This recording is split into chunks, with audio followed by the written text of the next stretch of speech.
Hello, my friend. Welcome back to my channel. Today we are taking a deep dive into intuitive eating, and I'm going to just introduce you to the 10 principles of intuitive eating as they are laid out in the book on intuitive eating, an Anti-Diet Approach. I will have that book linked down below for you, and I highly recommend that you check it out if intuitive eating at all is if you're hearing that voice in the back of your head that's going like, hey, maybe this is something you should look into further. I definitely recommend picking up this book. I actually have a small list of books that I think are great for people that are interested in taking a step into the intuitive eating lifestyle. But today we are talking specifically about the book, Intuitive Eating, an Anti-Diet Approach, and the 10 principles as they are laid out in this book. Before I dive in, I want to introduce myself. Hi, my name is Brianna. I am the diva behind Diva and the Divine, and I am so glad you clicked on this video today. A brief history about me. After over 15 years of dieting, I've done it all. Points, bites, macros, calories, you name it, I have done it. And after white knuckling my way to stress, anxiety, and a very toxic relationship with food, I decided that I was done and that intuitive eating is the lifestyle for me. And now I coach other women who are wanting to get off of the diet roller coaster and get on with their lives just like I have. So I'm gonna dive into the principles as they're laid out in this book. However, if you have read the book, you might find that I add a little bit. I add a little bit of Brianna-ness to some of these things. So some of the things will be taken straight from the book and others will actually just be my opinion, my interpretation, if you will, of the principle that we are talking about. So the 10 principles of intuitive eating, here we go. Number 1 is, I was gonna say the hardest one, but actually they're all pretty hard. We've been immersed in diet culture and diet mentality for so long that principle number 1, reject the diet mentality, can prove to be a really difficult thing because it's literally all around us. Diets, my friend, I hate to break it to you, diets don't work. And there are many studies that have shown that diets don't work and that weight loss, intentional calorie restriction can damage your metabolism, that yo-yo dieting, the act of losing weight and gaining it and losing weight and gaining it, we've all been there, is actually more harmful to your health than having some extra pounds on your body and just leaving them there. Like, there's a lot that has come to light within the last handful of years about just how toxic dieting is. And there's a big part of it that's also mental. You've seen it, you've experienced it, the struggle with food because you have a diet mindset that is toxic and harming you. Yeah, that diet mentality, it's time to let that go. So there are 4 simple steps. There are 4 steps to doing this. 1, recognize and acknowledge the harm the diet culture and diet mindset is doing. And trust me, it's a lot. I'm going to, I don't know where in this video is the right time to quote, pick on Weight Watchers, but I don't say pick on, but like they're an excellent example. What does Weight Watchers teach us? It teaches us that 0-point foods we can eat in any amount that we want. It teaches us that if we track it, and this goes for calories and macros and everything too, if we write it down, if we track it, we have full permission to ignore our hunger cues and our fullness and satisfaction cues and eat that much food because it's what we tracked and based on some calculated number, which yes, I have calculated for people in the past and there's a time and a place, but general life ain't it. It teaches us that we can clear our plates even if we were full or satisfied well before the plate was clean. It's literally teaching us how to ignore what our bodies innately do on their own for the sake of a number in a tracker. It's dangerous, it's hazardous, and it's very toxic to our relationship with food and our relationship with our bodies. Step 2 is to be aware of diet mentality traits and thinking. Step 3 is to get rid of the dieter's tools. I'll throw in a little caveat, an asterisk here. I say get rid of the dieter tools if they are posing a problem to you. I personally still use a scale for my body. I no longer use a scale for my food. I do not weigh, I do not measure, I do not track anything anymore, with the exception of like my basil seeds for fiber because I don't want to accidentally do too much fiber in one sitting. And those basil seeds are small, like you can overdo it pretty easily. So I scoop them out by the tablespoon, not a big deal, but I do not weigh my food anymore. However, I do still weigh and measure measure my body, because while some intuitive eating people might disagree with this statement, I firmly believe that there is a middle ground between diet culture and anti-diet culture, and there is a whole area between this black and white thinking. Loads and loads of rainbows of color where you can still want things for your body. We want to strengthen your body, want to fuel your body healthfully, and maybe see your body change, as long as it's coming from the right mental headspace, which is really difficult for people to get to. So I still have a tape measure that I will throw around my love handles every once in a while just to see where I'm at. And about 3 times a week, I do step on a scale, again, just to see where I am at. But I have fixed my relationship with the scale, so the scale no longer has power over me. My mood is no longer dictated by the number on the scale, and I have accepted the number on the scale where it is at currently. And that is the work that you need to do before using these dieters' tools makes sense. And step 4 towards rejecting the diet mentality is to be compassionate towards yourself, especially as you are going through this transition from being a tracker and being a chronic dieter to being a free intuitive eater.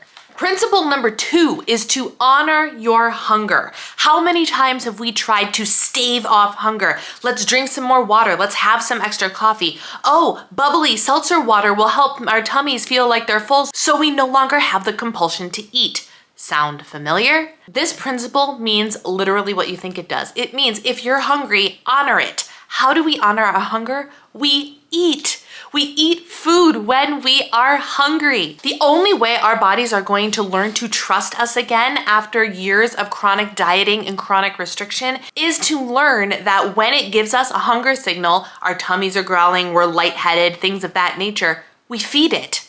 And the more we feed it, the more it's gonna go, oh, she's no longer restricting. I can act normally again. Happy day to me. Our bodies need to know that we are there for them. There's a lot more that goes into this, but the basic premise of the principle is honor your hunger. If you're hungry, eat food. Intuitive eating principle number 3 is to make peace with food. What does this mean, my friends? It means there is no such thing as good food, bad food. It means from here on out, all food is 0 points in your book. It means you have unconditional permission to eat your food, and you have to make peace with that. We are very, very quick to judge a food item. Cupcakes, bad. Fat, bad. Fried food, bad. Salad, good. Celery, good. Vegetables and bare chicken breast, good, right? Good food, bad food mindset has no place here. Making peace with food is a huge, huge part of intuitive eating. And let me tell you, there's a lot of freedom on the other side of making peace with food. Intuitive eating principle number 4 is to challenge the food police. When you think of the food police, who do you think of? Somebody looking at you when you take an extra burger or an extra side of something at a barbecue and going, aren't you supposed to be on a diet? Or someone at a birthday party sees you take a slice of cake and they look at you and go, aren't you trying to lose weight? Are you sure you're supposed to be eating that? The list of these food police-like statements can go on and on. And it is your job as a new intuitive eater to challenge these food police. But I'm going to challenge you one further. The number 1 food police officer that you are going to need to challenge is yourself. Because for as guilty as other parties, as external third parties can be for being the food police towards us, we are most likely the biggest, meanest, burliest food police officer that we will encounter. So as you're journeying into intuitive eating, it's not only important to challenge the third party food police, but it's really important to challenge your own inner monologue about food as well. Intuitive eating principle number 5 is a good one, and it's one you'll enjoy, I promise. It is to discover the satisfaction factor in your food. Eating should be an enjoyable and pleasurable and satisfying experience most of the time. And there are many different ways and different approaches that we can use to increase that level of satisfaction factor. But the reality is this: when we are chronically restricting our food, when we are not allowing ourselves to have the foods that we genuinely enjoy, or to add fat to our dish because we think low fat is the way that we are going to lose weight or change our bodies in whatever way we want to change our bodies, What happens? I want to give you a quick little illustration. Picture with me, if you will, in all of your diet mindset glory. I've been here too. This has been an experience that I've actually had many times, so we can use me as an example. I'm craving a brownie, a gooey, chocolatey, ooey, decadent brownie, right? But I can't have that brownie. It's far too many calories, points, bites, macros, whatever it is you track. So I decide to go for the dieted down version of the brownie.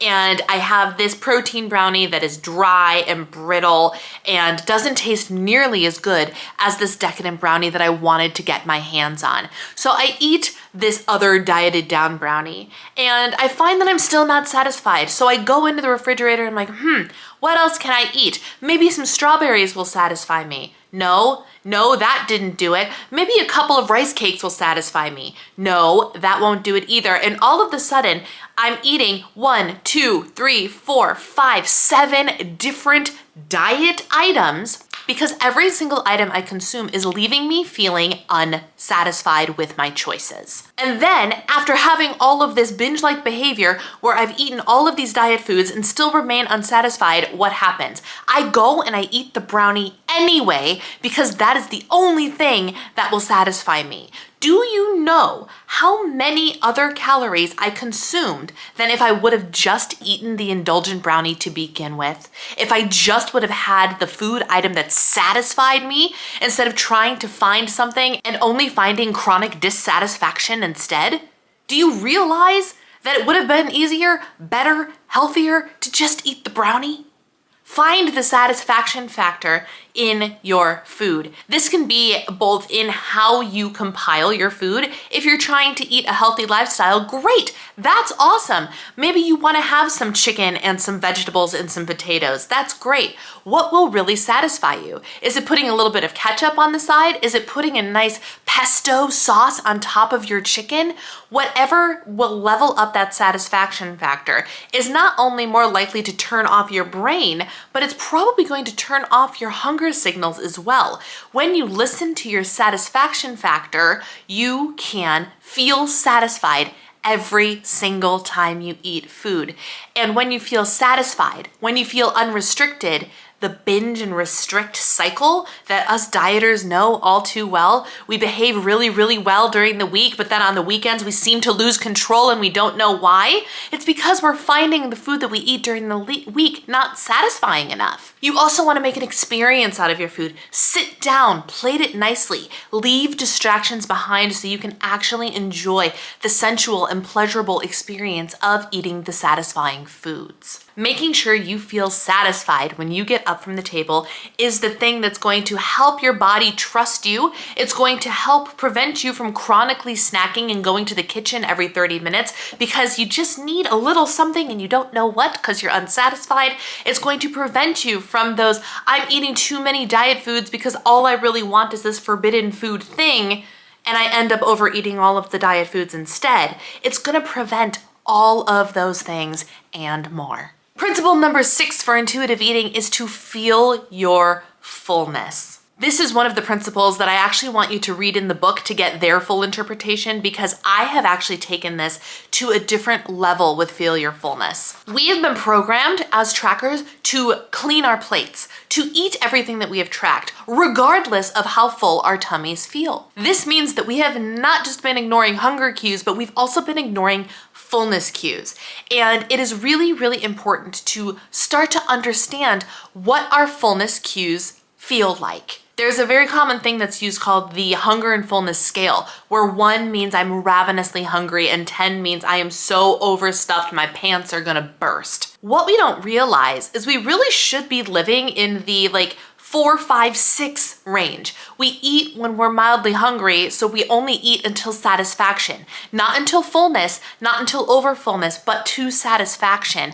And I find that not only feeling my fullness, but respecting my fullness is a key thing for me. As a chronic Clean Plate Club member, the thing that has been most game-changing for me has been stopping the food consumption, not when I feel full, but when I feel no longer hungry. And people can debate back and forth with me on this. This is a my opinion section here. But when I have stopped taking the portions that I used to take when I was tracking, and I took smaller portions with full unconditional permission to always go back for more food if I so desired it, as long as I was still hungry, what happened was I started eating less food. I started realizing that actually I'm not hungry a lot sooner than I would have regularly anticipated, because I've taken the time to stop and listen to my fullness cues, my satisfaction cues, and honor them by respecting them. Trust me, it's game changing. Intuitive eating principle number 7 is to cope with your emotions with kindness. Emotional eating is very, very, very real. And we eat when we are happy. We eat when we're sad. We eat when we're bored. We eat when we're stressed. When we really should be eating is when we're hungry. But you might be coming from a chronic emotional eating cycle, in which case it's going to take a lot of work, a lot of soul work to get yourself out of that emotional eating cycle. And as you go through that process, you have to cope with your emotions with kindness. You have to approach things from curiosity and not guilt and shame. Why am I always turning to food when I feel X? What am I feeling right now if it's not hunger? What feeling am I trying to solve for? Where else can I get this feeling, this need met? These are all questions that you should be asking yourself, especially if you find you are an emotional eater. Just as a little challenge, next time you go and eat something, when you wander into the kitchen, I want you to stop and I want you to think and ask yourself those questions. Why am I about to go eat right now?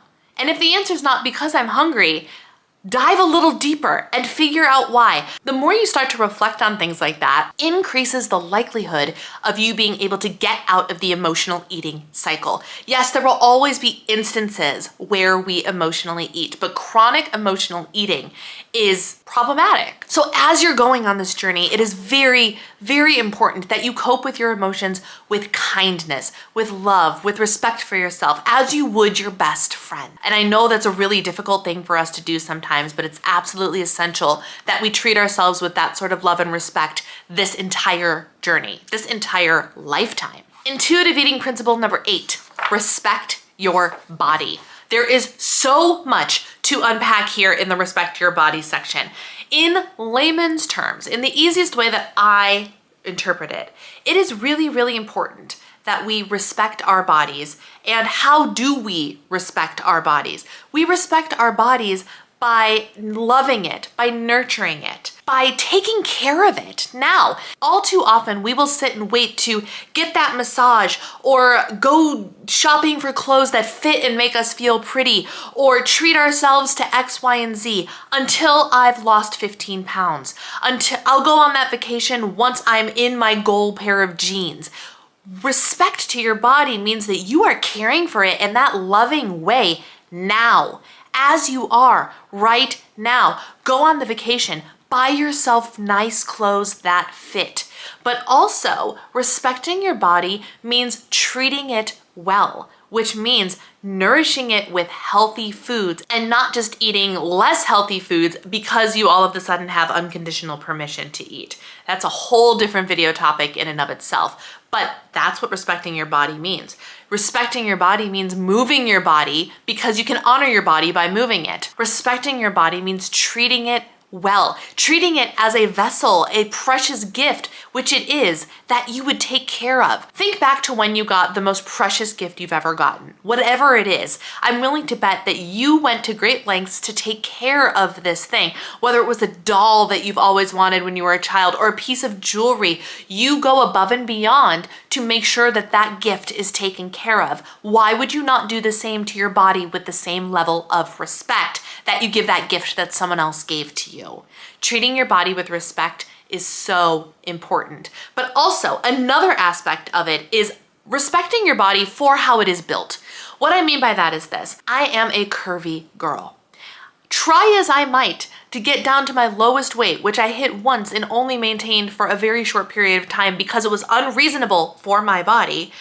My body's not meant to be down there. I stopped dieting, I hit goal, I immediately gained at least 5 pounds back. Why? Because my body is not meant to white knuckle its way down to this stick skinny size that in my mind was where I wanted to be. Do not sacrifice your health and your wellness, both physical and mental, for the sake of a vanity metric that you have no business being at. For example, if you wore a size 8 shoe, would you ever try to fit yourself into a size 6? No, you wouldn't, because you know that's not how your feet are built. Try as you might, you will not get your size 8 foot into the size 6 shoe. Not comfortably anyway. You'll be miserable the whole time you're walking around. But if you buy yourself a really knockout pair of shoes in the size you were meant to be in, you feel fabulous, you look fabulous, and you are so comfortable in your pair of shoes. The same goes for your body. I am not meant to be a size 2 skinny, straight-bodied individual. I am meant to be a curvaceous, voluptuous individual. And now that I've accepted that about myself, I have shown my body a new level of respect that I was unwilling to give it in my dieting days. Respecting your body means respecting how you were made and how you were built as well. Here we go, friends. These last two tie right into, in my opinion, respecting your body. Intuitive eating principle number 9 is movement. Feel the difference. Yes, that's right. Movement is a principle of intuitive eating. Our bodies were made to move. But notice how the words are not work out, go sweat and burn a bunch of calories. That's not what the principle is. Movement. Feel the difference. Let's take calorie burning and extreme exercise and earning our food back off the table. That is something we no longer do here. But on the flip side, think about how movement makes you feel. Have you ever started to feel the afternoon drudgery and you're like, okay, I'm gonna go for a 10-minute walk. And when you get back, you suddenly realize that you have more energy now than you did when you started the walk? The runner's high thing is a real thing. Endorphins get released, feel-good hormones get relieved. Exercise is a proven stress reducer. It is proven to do amazing things for your body mentally, chemically, emotionally, and yes, of course, physically. There is no denying the health benefits of movement. Whether you decide to get that movement by joining a gym, being active, lifting weights, or you are simply an active individual who likes to hike with their husband on the weekend and run around with their children or grandchildren, and they just run you ragged as you're chasing them around the house. That's movement. Joyful movement is so important, and it is a critical part of our overall wellness. But taking the diet mindset away from movement is where movement and activity really begins to shine. And all of a sudden, you're starting to feel the joys of movement. And the more you feel the joyful part of it, the more you're like, oh, I don't have to do this because I should do it because everybody else is losing weight to get lean and this and that. And you just start moving because you like it, because it makes you feel good.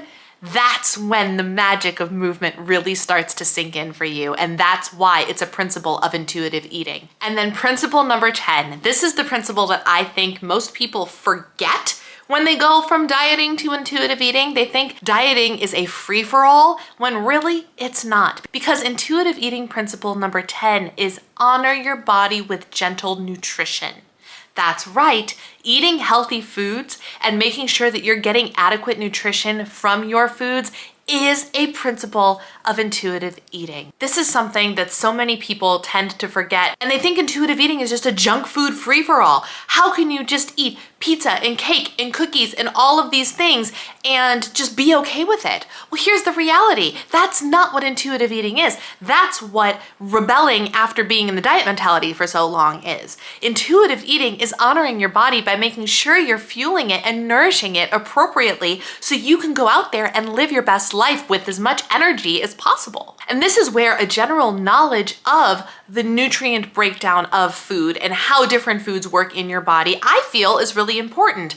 I feel very, very blessed that I have the nutritional background and the nutritional training that I have, and I got it while I was in the diet mentality because it has made the transition into intuitive eating so much easier for me because I already know how to fuel my body. And here's the thing.